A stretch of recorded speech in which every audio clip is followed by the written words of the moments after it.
नमस्कार। बड़ी बहस में आप सभी का बहुत बहुत स्वागत है। मैं हूं हुमरा। आज बड़ी बहस में हम बात करेंगे राफेल की। जी हां, राफेल विमान डील मामले पर सुप्रीम कोर्ट के फैसले के बाद बीजेपी कांग्रेस पर हमलावर हो गई है और इसी कड़ी में केंद्रीय मंत्री रविशंकर प्रसाद ने फैसले के बाद कहा कि राहुल गांधी और कांग्रेस ने देश को गुमराह किया है, ऐसे में उन्हें देश से माफी मांगनी चाहिए।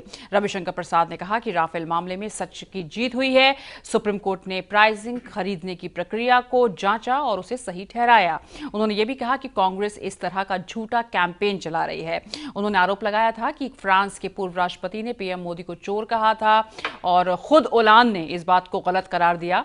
राहुल गांधी ने अनिल अंबानी की कंपनी को फायदा पहुंचाने का दावा किया था, लेकिन द सॉल्ट ने कहा था कि इस मामले में भारत सरकार का कोई रोल नहीं है। सुप्रीम कोर्ट ने राफेल विमान सौदा मामले में कांग्रेस के पूर्व अध्यक्ष राहुल गांधी को फटकार लगाते हुए उनके खिलाफ आपराधिक अवमानना याचिका खारिज कर दी। मीनाक्षी लेखी ने अपनी याचिका में आरोप लगाया था कि राहुल ने राफेल डील मामले पर सुप्रीम कोर्ट के फैसले को तोड़ मरोड़ कर पेश किया, जिसमें कोर्ट की अवमानना हुई है। राहुल ने अपनी रैलियों में बार बार कहा कि अब तो सुप्रीम कोर्ट ने भी मान लिया है कि चौकीदार यानी पीएम मोदी चोर है, जबकि सुप्रीम कोर्ट ने ऐसा नहीं कहा था। हालांकि इस मामले में राहुल गांधी ने बिना शर्त माफीनामा भी दाखिल किया था, लेकिन कोर्ट ने इसका संज्ञान लिया और आज उनके माफीनामे को स्वीकार कर लिया गया। साथ ही उनके बयान को दुर्भाग्यपूर्ण बताया। कोर्ट ने कहा कि राहुल गांधी को बयान देते समय सतर्क रहना चाहिए और आगे से उन्हें सतर्क रहना होगा।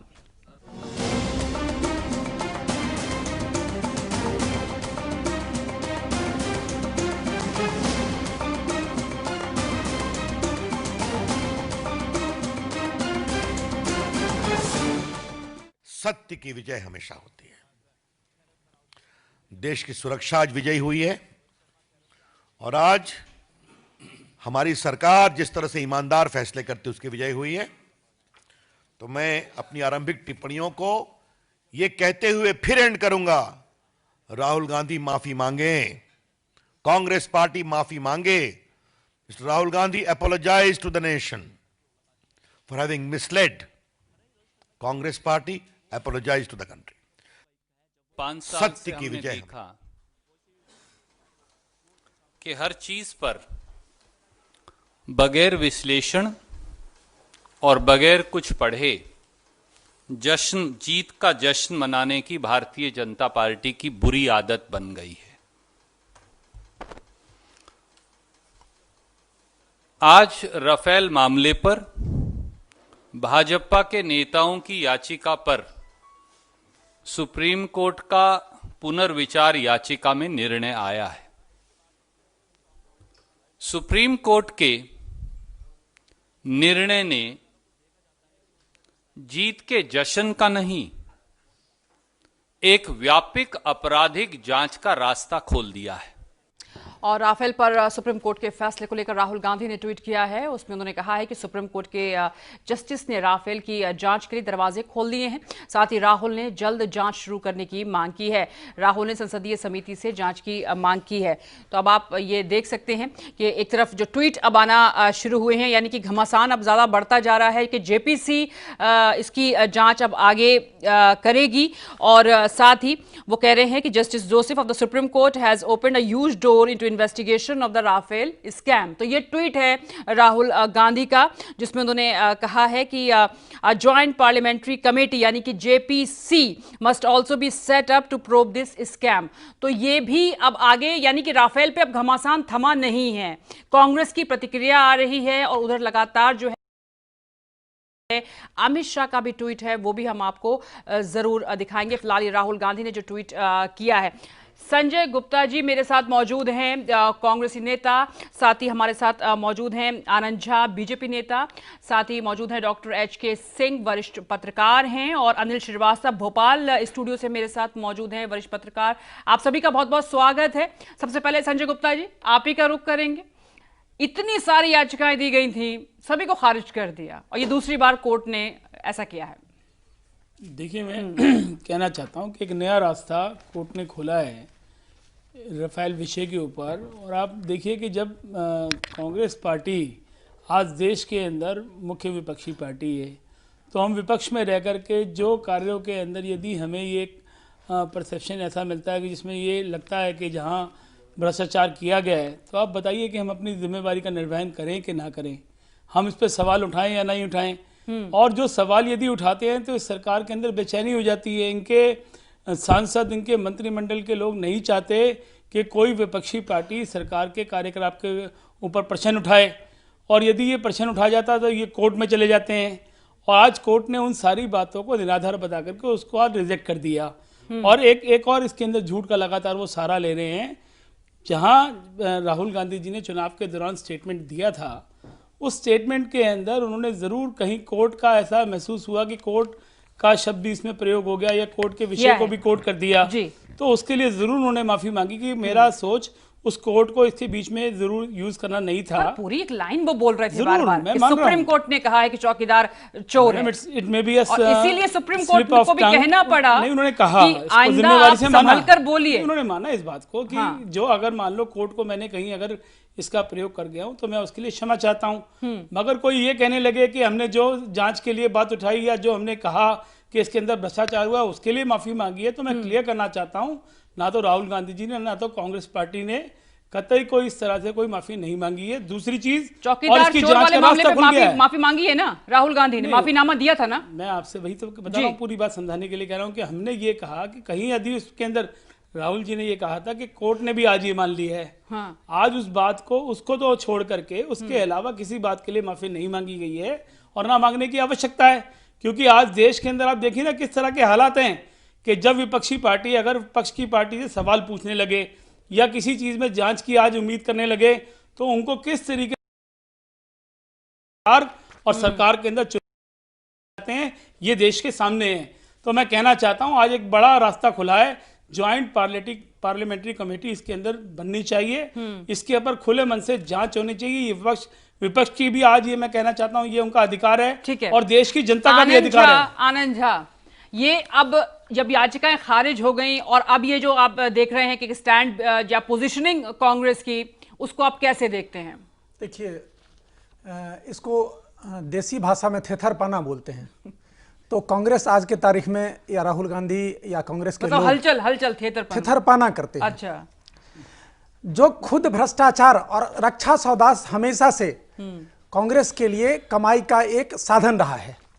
चाहे वो जीप घोटाला हो, चाहे बोफोर्स घोटाला हो, चाहे स्कॉर्पिन पनडुब्बी घोटाला हो, टैलेंट घोटाला हो, सब में आकंठ लिप्त हैं ये लोग भ्रष्टाचार में और रक्षा सौदों को और भारत की रक्षा को। सुनिए संजय जी, आप निराधार बात बोलते रहते हैं, आपको मैंने कुछ नहीं कहा। आप जब आपके बकवास को मैंने सुना है, आप मेरी बात सुनिए। आप झूठ रख रहे हैं देश के सामने। अरे झूठ रख रहे हैं, अरे आप बताइए ना आनंद जी, बुलाते हैं क्या कोर्ट ने ऑर्डर किया कि नहीं किया? जीप घोटाला हुमरा जी है कि नहीं? बताइए कितने लोग हुई है कांग्रेस के? हुमरा जी आप बता दीजिए ना। आप देश के सामने झूठ बोल रहे हैं, आप देश के सामने झूठ बोल रहे हैं और यही तो समस्या है। आप विपक्ष को सुनना नहीं चाहते, लगातार झूठ बोल रहे हैं। उनको अपनी बात पूरी करने दीजिए। मैं निवेदन कर रहा हूं, मैंने आपको पूरा मौका दिया, आप उनको अपनी बात करने दीजिए। जब ये झूठ बोल रहे हैं, आप मुझे बताइए, आप बाद में जरूर बोलिएगा। कोर्ट ने डिसाइड किया नहीं, बकवास की तो आपकी ट्रेंड है, आप बकवास करने की मशीन है, ये शब्द आप झूठा बकवास करने की मशीन है। आपकी पार्टी और आप झूठ बोल रहे हैं। राजनीतिक विश्लेषकों के पास जाऊंगी, एक ओपिनियन झूठ बोलने की मशीन है, लेकिन कोर्ट ने अभी भी आप झूठ बोल रहे हैं। देखिए, राष्ट्रीय सुरक्षा से जुड़ा मामला है साहब, थोड़ा सा इसमें क्या है?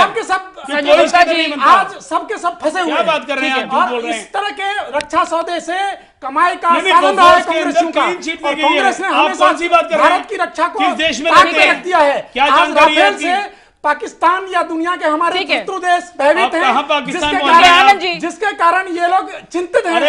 रोटी कैसे पकाएंगे, रक्षा सौदे में कब बनाएंगे, व्यापार कैसे होगा, लाभ कैसे होगा, और ये बकवास करते हैं। अनिल श्रीवास्तव जी का मैं रुक करूंगी भोपाल स्टूडियो का। अनिल जी, इस घमासान को कैसे देख रहे हैं? याचिकाएं खारिज हुई और उसके बाद अब प्रेस कॉन्फ्रेंस होना शुरू हो गई। अब दोनों ही पार्टियां आक्रामक नजर आ रही हैं और अब राहुल गांधी का जो एक ट्वीट आया है कि अब जांच के लिए दरवाजे खुल गए हैं। जो सुप्रीम कोर्ट का इस पर वर्डिक्ट आया है उसको वो ऐसे देख रहे हैं कि अब जांच आगे बढ़ेगी और जेपीसी में इसके लिए जांच होनी चाहिए।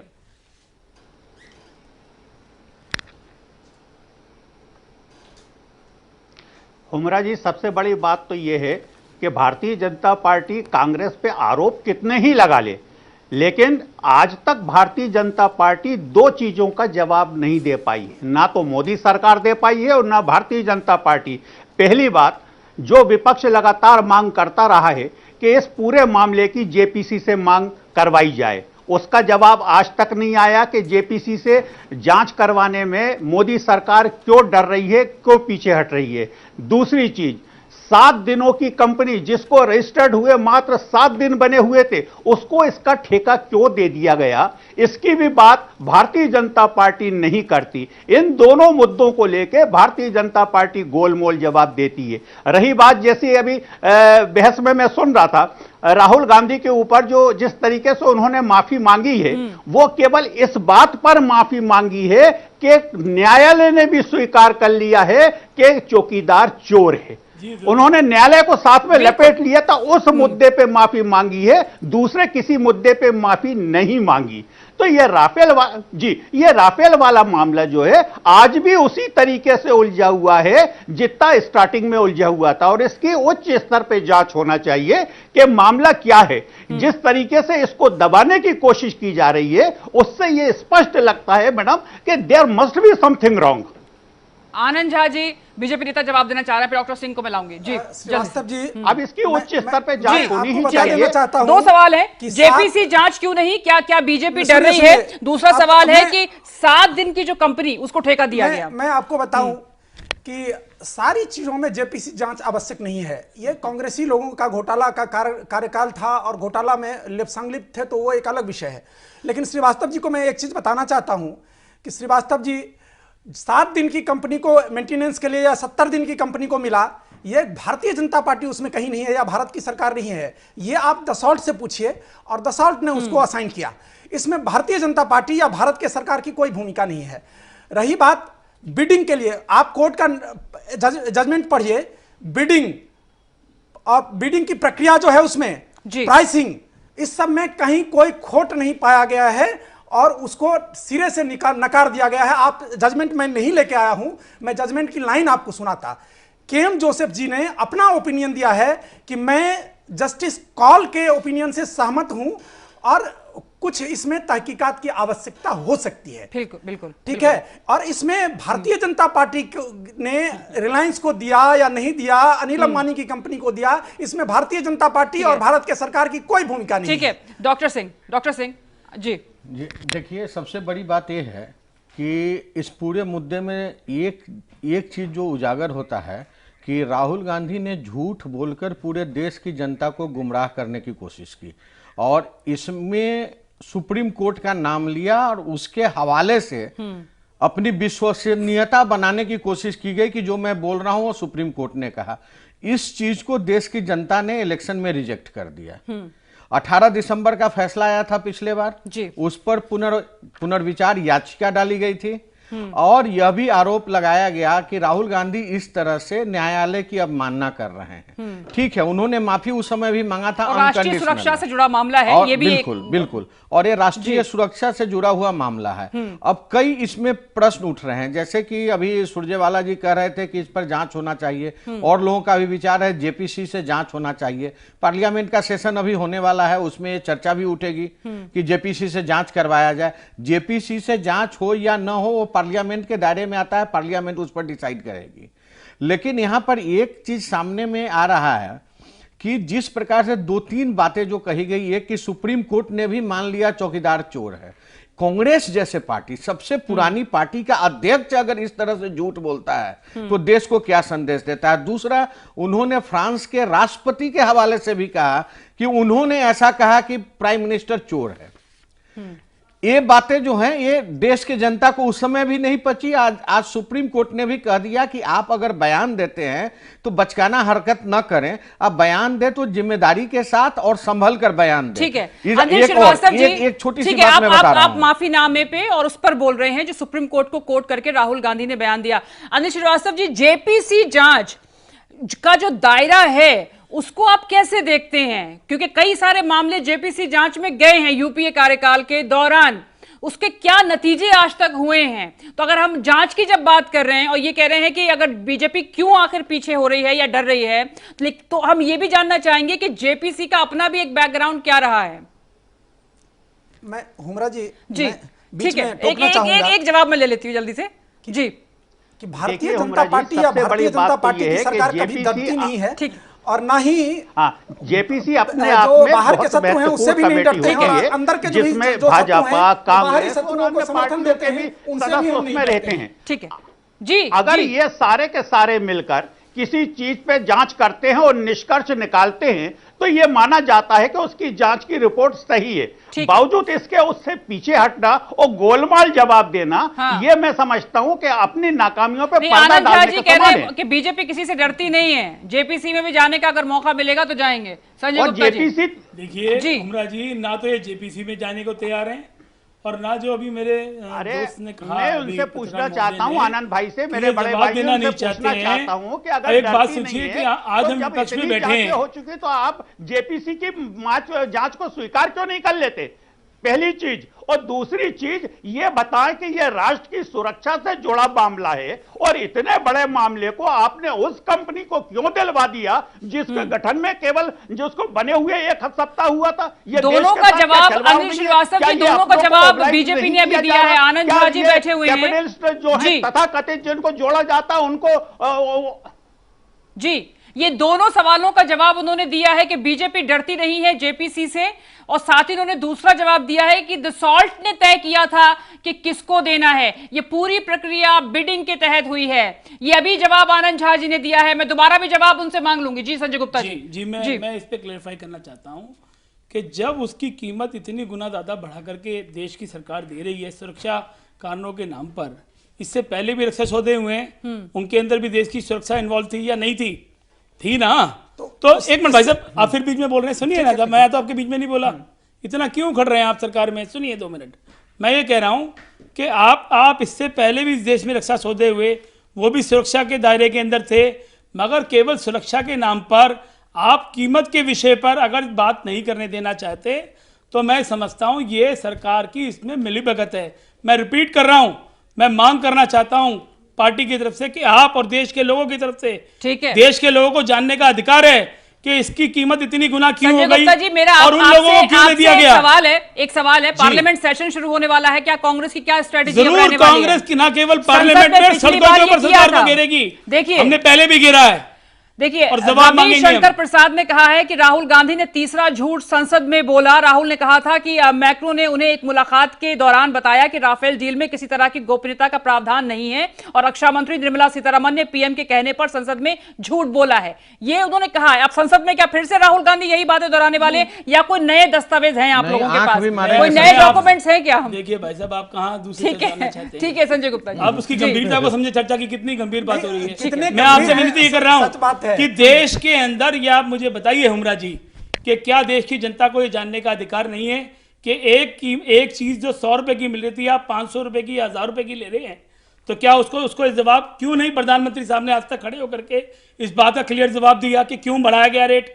दूसरी चीज, और आप उस कंपनी को दे रहे हैं, देखिए ना, HAL को आप हटा दे रहे हैं और उस कंपनी को दे रहे हैं जो 7 दिन पहले रजिस्टर्ड हुई है। क्या विपक्ष का, क्या देश की जनता का यह अधिकार नहीं है? और दूसरी बात, यदि अगर विपक्ष ये बात उठाता है तो भारतीय जनता पार्टी की जो सरकार चल रही है, जब उनका दामन साफ है, पाक है, तो खड़े होकर जांच भी करानी चाहिए और जवाब भी देना चाहिए। आनंद झा जी, उसमें दिक्कत क्या है? आनंद झा जी, मैं एक चीज बताना चाहता हूं कि देश की जनता के तरफ से ये अपना पक्ष रखे। देश की जनता इन लोगों को 2019 के चुनाव में जवाब दे चुकी है। कैसे? इस विषय पर में कैसे दे चुकी है? आप कितने पर सिमट गए उस? अरे भैया, तुम परिणाम को देख लोकसभा के चुनाव में आज जो है आज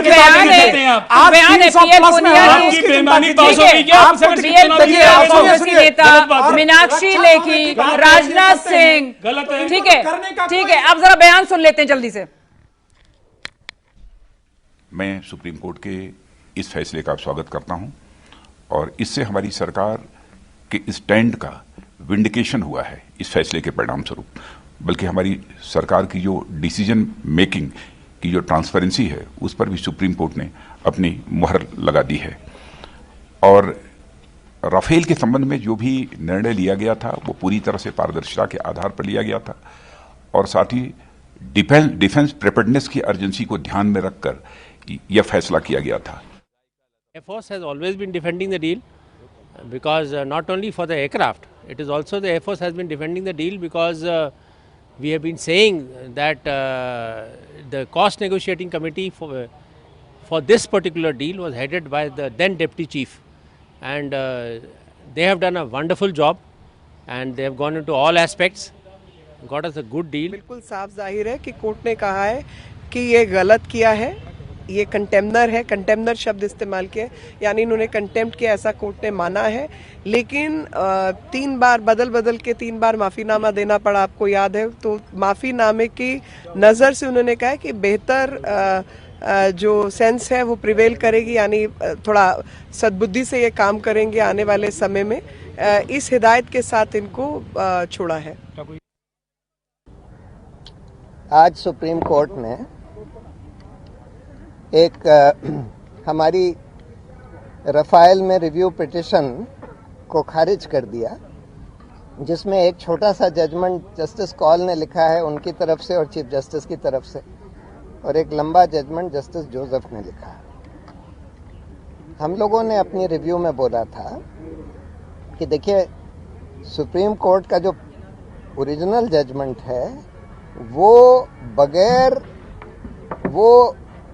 बगैर हमको गवर्नमेंट का जो सील्ड कवर में उन्होंने इंफॉर्मेशन कोर्ट को दी थी, बगैर वो हमको दिखाए हुए उसके ऊपर रिलाय करते हुए दे दिया गया है। तो ये नेचुरल जस्टिस का वायलेशन है। ठीक है, आनंद झा जी अब अपनी बात कंप्लीट कीजिए। प्रशांत जी को कहना चाहूंगा कि प्रशांत जी आपको बता के क्या होगा, ये देश की अखंडता पर में भी कई बार प्रश्न चिन्ह लगाने वाले हैं प्रशांत भूषण जी, और स्ट्रेटेजिक चीजें जो डिफेंस से जुड़ी हुई हैं, जो भारत के रक्षा से जुड़ी हुई चीजें हैं, क्या प्रशांत भूषण जी को बताया जाए? इस तरह की बातें ना करें प्रशांत भूषण जी, और देश सेवा में रहें, देश के लिए चिंतन करें। रक्षा सौदे पर में जो भी चीजें हैं वो भारत की सुरक्षा को लेकर के, देश की मजबूती को लेकर के सरकार ने ये कार्रवाई किया है। और विपक्ष जो है वो विपक्ष तो विदेशियों से, जो हमारे विरोधी हैं, उनसे मिले हुए हैं। अरे शर्म आनी चाहिए आपको, इस देश के अंदर जैसी सरकार को शर्म आनी चाहिए कि जो विपक्षियों के ऊपर इतना घिनौना आरोप लगाते हैं, इनको शर्म आनी चाहिए। ये किस तरह जो आपसे सवाल पूछे वो विदेशियों से मिला है, और आप जो पैसा खा रहे हैं, आप जो सुनिए ना, आप जो इसके अंदर HAL, आप HAL को हटा करके दूसरे व्यक्ति को 7 दिन पुराने व्यक्ति को ये आप फेंका दे रहे हैं। ठीक है संजय गुप्ता जी, आप राष्ट्रपति दिखाई दे रही है। राष्ट्रपति, ठीक है डॉक्टर सिंह, आप कुछ कहना चाह रहे थे जल्दी से। ऐसा है कि बेतुकी बातें मैं नहीं करूंगा। यहाँ पर अगर देखें, इस पूरे पहलू को देखें तो 2 चीजें हैं। पार्लियामेंट में ये चीज आएगी और आनी चाहिए, कोई बात नहीं है, लेकिन पार्लियामेंट डिसाइड करेगी इस पर कि जेपीसी को देना है या नहीं देना है। ये और जेपीसी में अगर जाता है तो ये लंबा खींचेगा। दूसरी बात, देश की सुरक्षा से जुड़ा हुआ मामला है। एक और प्रश्न उठ रहा है कि इस तरह से बात को लिंगर करके और बात को फंसाकर राहुल गांधी कहीं विदेशी एजेंसी के हाथों में तो नहीं खेल रहे हैं, जो कंपटीशन में दूसरे कंपनियां हैं उनके हाथों में तो नहीं खेल रहे हैं कि दूसरे का सौदा बिके, दूसरे का जहाज बिके, चाहे देश की सुरक्षा कहीं भी जाए। तो देश की सुरक्षा से जुड़ी हुई समस्याएं हैं और इसमें हमें मजबूत करना है देश को। तो इसको देखा जाए। और जहां तक अनिल जी, आप डॉक्टर सिंह की बातों से कितना सहमत हैं?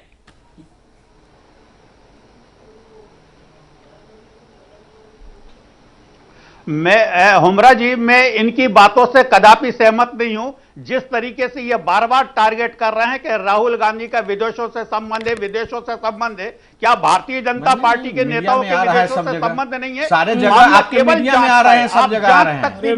और जांच में भी केवल ऐसा किया जा रहा है।